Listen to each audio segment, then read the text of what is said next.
स्वादिष्ट kitchen diary ह्या आपल्या यूट्यूब चॅनलवर तुमचं स्वागत आहे। आता आपण करूया लसूणी शेव। तर त्या शेवला लागणारं साहित्य दाखवते, म्हणजे साहित्य एकदम कमीच आहे।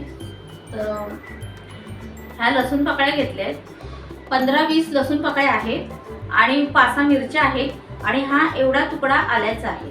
तर हे मिक्सरला लावून घेते आणि मग तुम्हाला पीठ कसं मळतात ते दाखवते। चला, हे बघा मैत्रिणींनो, मी आता तुम्हाला सांगितलं ना, मिक्सरला लावते लसूण, मिरची आणि आलं, त्याची ही पेस्ट केली आणि मी ह्या पाणी गाळून घेतलंय। आता आपण पीठ मळायला घेऊया। आता आपण तेल जरा गरम करून टाकते, त्याच्यामध्ये 3 टेबलस्पून मी हा तेल घेतलंय। आता मी हा तेल ओतते, तेलाचं मोहन असा कडकडीत तेल ओतायचं आणि चमच्याने सगळ्या पिठाला लावून घ्यायचं।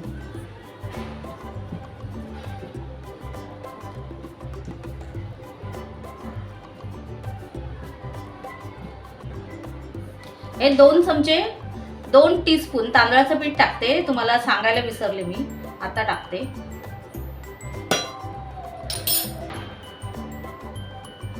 आणि हे एकजीव आता झालं। आता मीठ टाकून घेते ह्यामध्ये।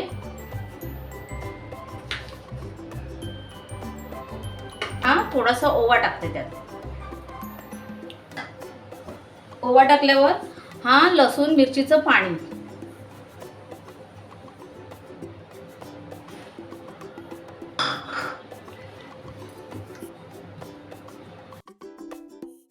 आणि थोडीशी हळद घालूया आणि हे एकजीव करून घेते।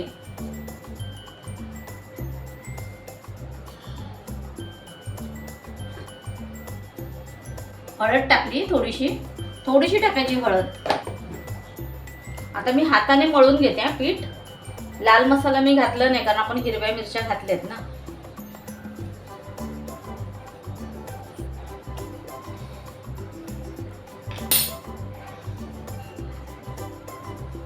आता पीठ मळून घेते, त्या हिरव्या चटणीमध्ये बघू आता किती भिजता येते। आणि मग थोडंसं पाणी लागेल, जास्त पाणी नाही, पण आधी त्या मिरची आणि लसूणच्या पाण्यामध्येच आधी भिजवून घ्यायचं पीठ, नंतर मग अंदाज घेऊन पाणी टाकायचं। आता मी पीठ मळून घेते आणि मग तुम्हाला दाखवते पुन्हा। हे बघा, आता आपलं पीठ मळून झालंय, हे एवढं पातळ करायचं असं। हां, आता आपण शेव करायला घेऊया।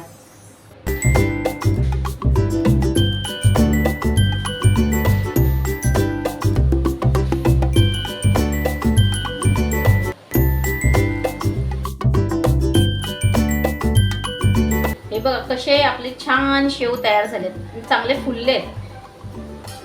हे बघा कशी जाळी आहे। आता शेकवते पूर्ण मस्तपैकी।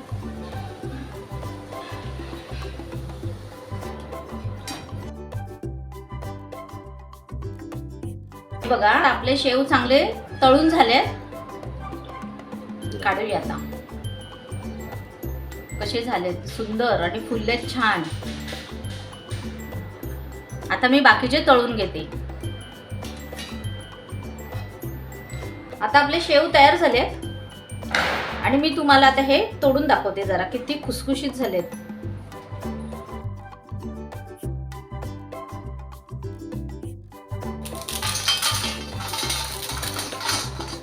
एकदम खुसखुशीत आणि तेलकट पण नाही झालेत आणि छान झालेत एकदम। कसा आवाज येतोय।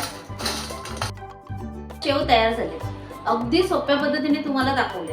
असे कोणी करू शकते, असे तुम्ही पण करा। आणि ही माझी पद्धत आवडली असेल तर लाईक करा, शेअर करा आणि आपल्या चॅनलला सबस्क्राईब करा। आणि सबस्क्राईब करा मात्र, कारण मला 1K पार करायचे हा। आणि सर्वांना दिवाळीच्या हार्दिक शुभेच्छा। आणि ही माझी रेसिपी आवडली असेल तर कमेंट करून नक्की सांगा। Bye bye.